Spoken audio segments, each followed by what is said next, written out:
This is a pep talk for the soul, following a week of highs and lows that symbolizes the shaky road to recovery facing thousands of Puerto Rican storm survivors.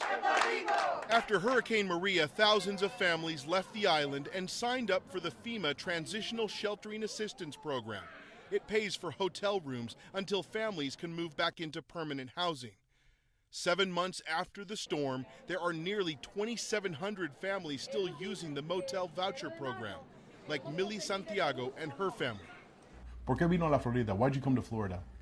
Yo vine a la Florida cuando escuché al gobernador de la Florida. She says it was never her intention to stay here this long. She thought she would be able to come here for a little while and then go back. Instead, Santiago is known as the mayor of the Super 8 motel.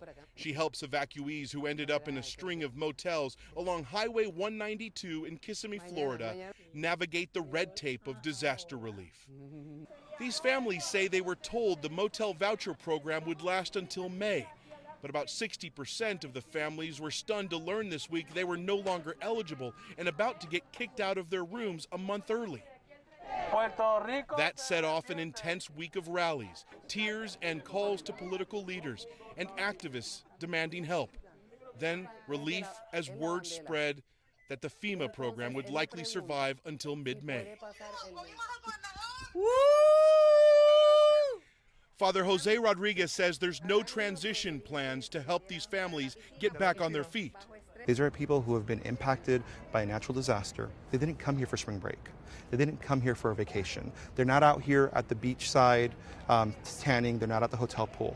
Have a nice day. The Florida Project film captured the gritty reality of motel life along Highway 192 in Kissimmee. Since the Great Recession 10 years ago, the marginalized and homeless have found refuge in the cheap rooms on this stretch of highway surrounding the utopia of Disney World. Don't you think we're going too far? No, just come on. Don't be a loser. After Hurricane Maria, community activists say about 180 Puerto Rican families moved into these same motels along Highway 192. They say they feel trapped in this motel life because they're working minimum wage jobs, affordable housing is scarce, and the federal disaster benefits just aren't enough. FEMA, though, says that at some point this is no longer a disaster problem, but a social problem, and that the agency is doing everything it can to help these families. FEMA says there is a rental assistance program that's only available to storm victims on the island, not for those who left. Millie Santiago's family left Puerto Rico because the storm wiped out their daycare business, and they came to Florida so her 2 children could enroll in school. And so now they've been trying to figure out what to do here. Y se quiere quedar aquí. You want to stay here now in Orlando. Es que ya no tengo de otra. I don't have a choice now, she says. ¿Ya le llevaste abajo? Diana Ramos is working part-time and taking culinary classes in hopes she can land a better job in one of the Orlando area theme parks. Without the motel room, she worries she'd be sleeping in her car. Estoy sumamente asustada. Realmente yo no tengo para dónde irme. Said I'm incredibly scared.